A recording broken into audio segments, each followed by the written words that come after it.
यशोमती मैया के नंद लाला। अब यम का पास ही दंड देगा इसे।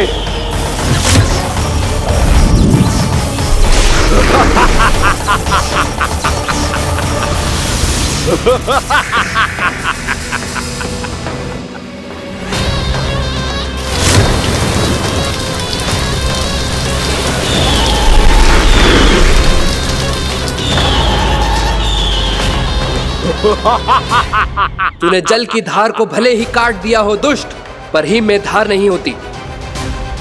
अब मेरी हिम शक्ति तुझे जमा कर नष्ट कर देगी।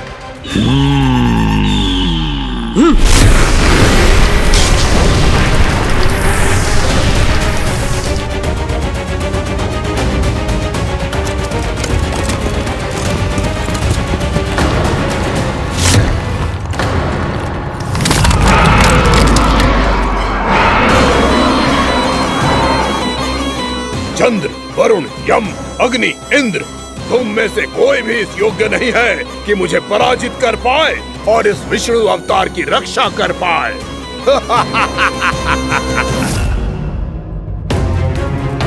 इस असुर को तो देवता कुछ ना बिगाड़ पा रहे हैं।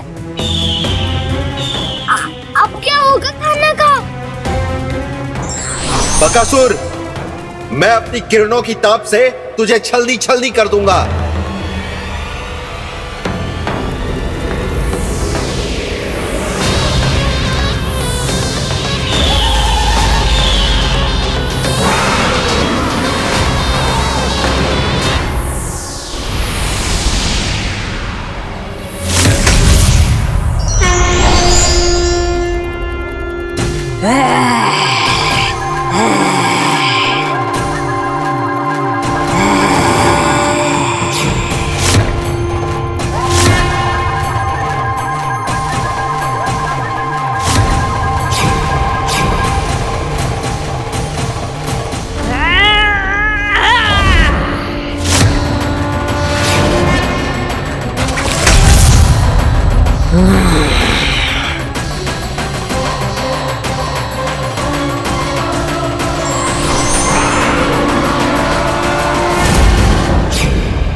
पुत्र कार्तिकेय, इस असुर के उदर को फाड़कर अपने पिता के सखा श्री कृष्ण को मुक्त कराओ पुत्र।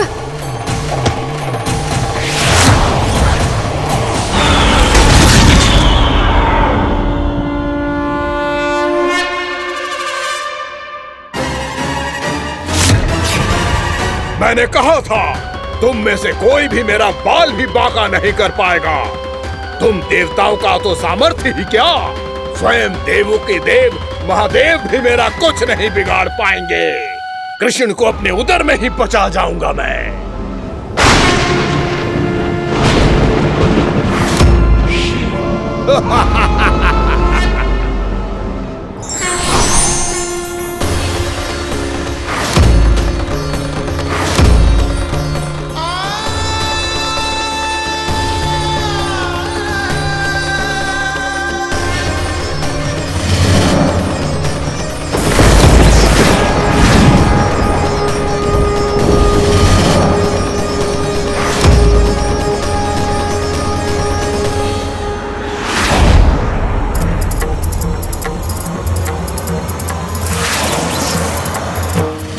शिव शंकर का त्रिशूल है। एक ही बार में इस असुर का प्राण ले लेगा ये। हाँ, महादेव का त्रिशूल।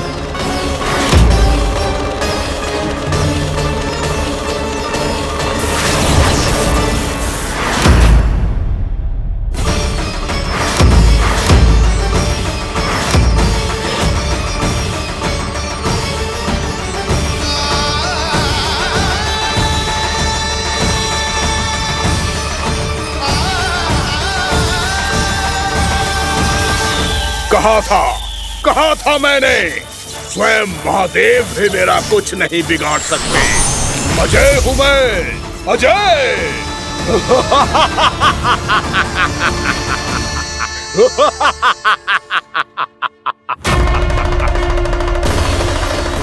प्रभु, आपके त्रिशूल की महिमा तो अपरंपार है, तो फिर ये ठहर क्यों गया? आपने अपने त्रिशूल को वापस क्यों ले लिया महादेव?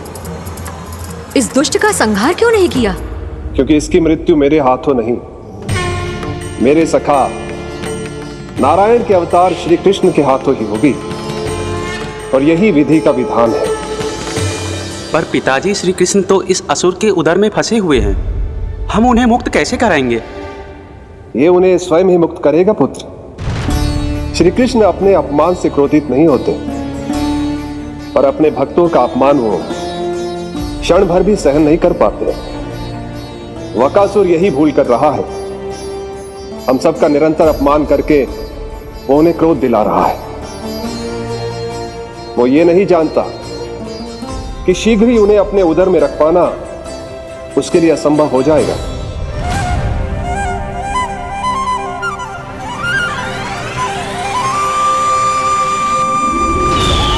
क्या हुआ महादेव? पराजित होकर भी मुस्कुरा रहे हैं। पर अब तो महादेव कहलाने के भी योग्य नहीं रहे आप। असफल देवताओं की इस अयोग्य सेना को लेकर चले जाइए यहां से। ना ये मेरा सामना कर सकते हैं और ना ही आप। मेरी शक्ति के सामने आप अक्षम हैं महादेव।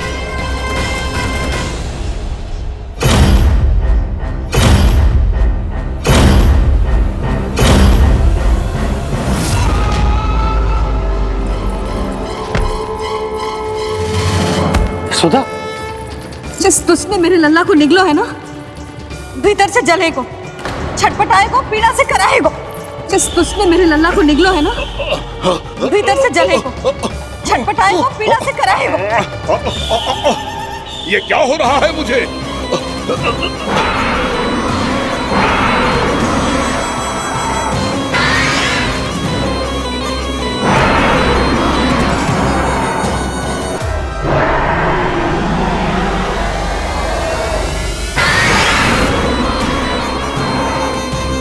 मुझे ऐसा क्यों लग रहा है जैसे भीतर से जल रहा हूं मैं? ये क्या हो रहा है मुझे?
हे प्रभु, मैंने ऐसे कौन से कुकर्म किए थे कि मुझे ऐसी मृत्यु प्राप्त हुई?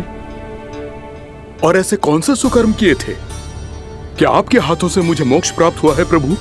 सीमित स्मरण करो हे गिरीश की पुत्र वक्कासुर। स्मरण करो, कैसे अपने पिता की तरह अभिमान से भरे हुए थे तुम। स्मरण करो, कैसे हमें पराजित करने के लिए पूरी सृष्टि को संकट में डाल दिया था तुमने, और हमें विवश होकर पराजय स्वीकार करनी पड़ी थी। स्मरण करो, कैसे तुमने देवराज इंद्र का छत्र चुरा लिया था। पर यह सब भी पर्याप्त नहीं था वक्कासुर। तुम्हारे पापों का घड़ा तब भरा था जब तुमने देवी गंगा के जल में साधना करते हुए जजाली मुनि की तपस्या में व्यवधान डाला था।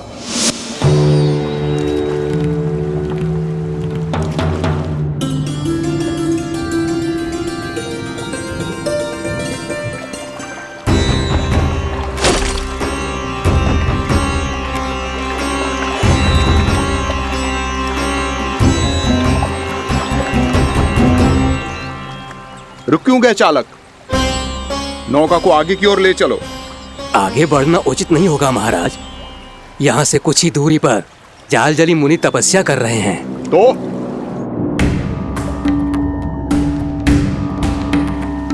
मेरे मत्स्य आखेट के क्षेत्र में इसने तपस्या करने की भूल की है। मेरे ही राज्य में मेरा कोई क्षेत्र मेरे लिए वर्जित हो, यह मुझे स्वीकार नहीं है। आपने पर्याप्त मत्स्य आखेट कर लिया है महाराज। यदि तुम इन मछलियों का आहार नहीं बनना चाहते हो, चुपचाप मेरी आज्ञा मानो। क्षमा, क्षमा महाराज।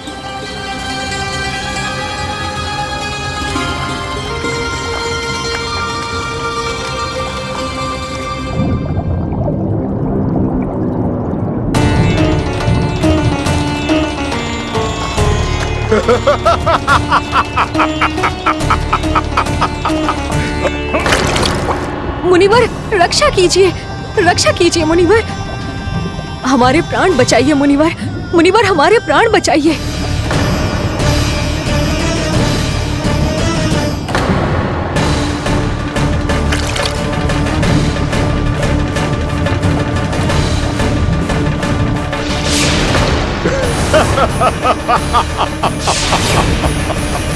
ठहर जाओ असुरराज, इन मछलियों को हानि ना पहुंचाओ। क्यों मुनि? अब मछलियां पकड़ने के लिए मुझे तुमसे आज्ञा लेनी पड़ेगी। तुमने तपस्या करने से पहले किससे आज्ञा ली थी? मां गंगा से, इस जल में रहने वाली सभी मछलियों से।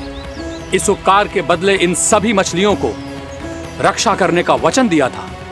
इसीलिए असुरराज, मैं शांति से कह रहा हूं, इस स्थान को अशुद्ध ना करो। चुपचाप यहां से चले जाओ, नहीं तो इसका परिणाम अच्छा नहीं होगा।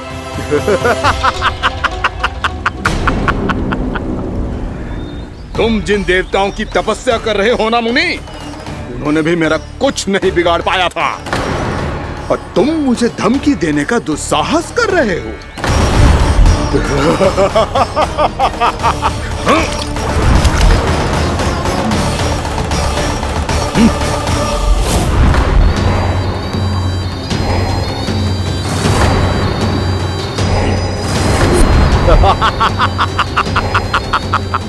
मूर्ख, विचारों से तो तू राक्षस है ही, और स्वभाव से उस बगुले की तरह है जो भूख ना होने पर भी उन निर्दोष मछलियों को आहार बनाता रहता है।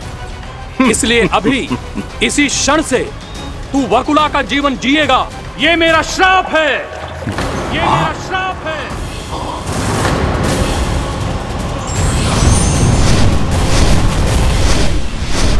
श्राप पाने के बाद तुम्हें आभास हुआ कि तुमने कितना बड़ा अपराध किया था, और तब तुम जजाली मुनि से क्षमा याचना करने लगे। तुम्हारे अपराध बोध को जानकर मुनि श्रेष्ठ शांत हुए और उन्होंने तुम्हें वरदान दिया। श्राप से मुक्ति का एक ही मार्ग होता है असुर, पश्चाताप।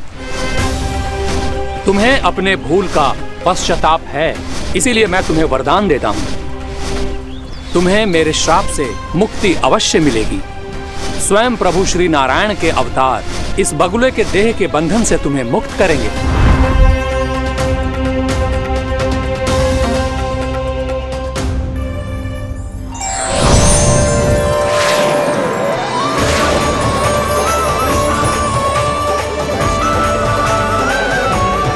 प्रणाम स्वीकार करें प्रभु।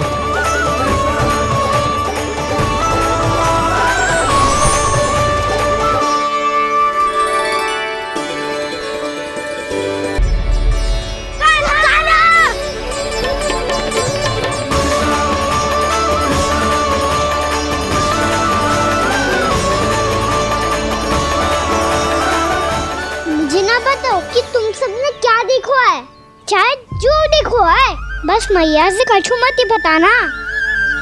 कान्हा!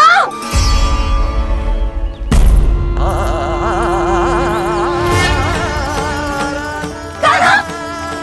मेरा लल्ला!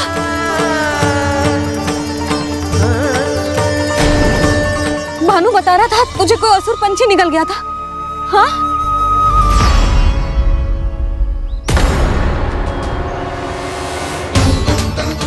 हे नारायण, ये क्या है?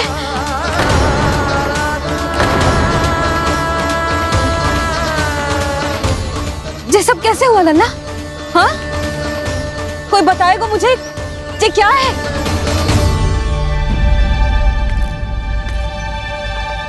श्रीधामा, मधुमंगल, चिची को सब कुछ बता दो। ये असुर पक्षी मुझे निगलने वाला था रानी भाभी, तभी अंतिम क्षण में कान्हा ने आके मुझे बचा लियो। और ये असुर पक्षी ने कही कि यह है वृंदावन का राजकुमार नंदराज का लल्ला, इसके होते कोई भी वृंदावन वासियों को हानि ना पहुंचा सकते। रानी भाभी, कान्हा ने अपने प्राणों की चिंता ना करी और इस क्रूर राक्षस से भिड़ गयो और इस राक्षस पक्षी ने इसे निगल लियो। इतना पर्याप्त है भोला काका, सब कुछ बताने की आवश्यकता नहीं है। ये सब देख के सारी बालक मंडली इतनी व्याकुल हो गई कि सबने अपने प्राण अर्पित कर दिए और इस असुर पक्षी से कहे कि हमें खा लो और हमारे सखा को छोड़ दो। इन बालकों का पराक्रम देख के सभी देवतागण यहाँ आ गए और उनके हृदय भी पिघल गए और उन्होंने इस राक्षस पक्षी से युद्ध करके इसे मार गिराया। देवताओं के राजा इंद्र के वज्र का प्रहार तो मैंने अपनी आंखों से देखा है ताई जी। और फिर उसके बाद अग्निदेव ने अग्निवस्त्र का प्रहार किया। जय ना काकी, वरुण देव, कार्तिकेय, यमदेव सबने मिलके युद्ध किया इस राक्षस से। कहा था अभी मत बोलना। अरे सब मिलके फंसा दोगे मुझे। माँ भद्रकाली, हमारे शिव शंकर भी आए थे छोटी माँ। जाओ आप भी। बाबा साईता, मुझे लगता है कि ये कान्हा भी इन्हीं देवताओं में से एक है। संभव तो है चीची। स्मरण है, पूतना और तृणावर्त के आक्रमण के समय भी ऐसा ही हुआ था। सभी राक्षस मारे गए थे, पर अपने कान्हा को एक खरोच तक न आई थी। हाँ जीजी, मुझे लगता था कि श्री नारायण की विशेष कृपा है हमारे कान्हा पे, पर अब तो देख के लग रहा है कि हमारा कान्हा ही स्वयं श्री नारायण है। या फिर उनका अवतार है ये। अरे बस करो तुम सब, ऐसा कछु ना है। अरे जितनी बात सुनी है उससे तो यही लग रहा है कि कान्हा देवताओं और असुरों की युद्ध के बीच में फंस गया था। उसका इस सब से कोई लेना देना ना है। तो फिर इसके तन पे एक भी खरोच क्यों ना आया नंदराज? हाँ।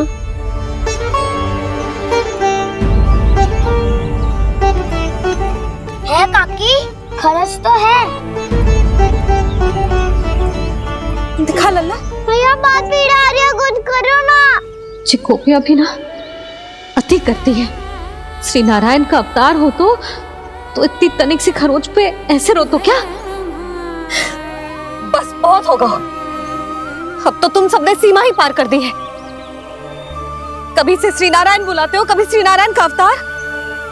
तनिक कछु हो ना जाता है कि तुम सब कहानियां बुनने लगती हो। जे बस साधारण सा बालक है, मेरा लल्ला है जे भगवान मती बनाओ।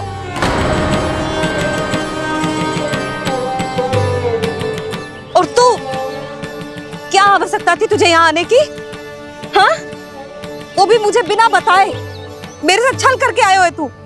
अब तू घर चल, ऐसा दंड दूंगी ना कि मैया बहुत पीड़ा हो रही है, मैया बहुत पीड़ा हो रही है मैया। हाँ लल्ला, तू घर चल, मैं तुझे औषधि लगा दूंगी, हल्दी का लेप लगाऊंगी ना, झट से ठीक हो जाएगा। चल चल।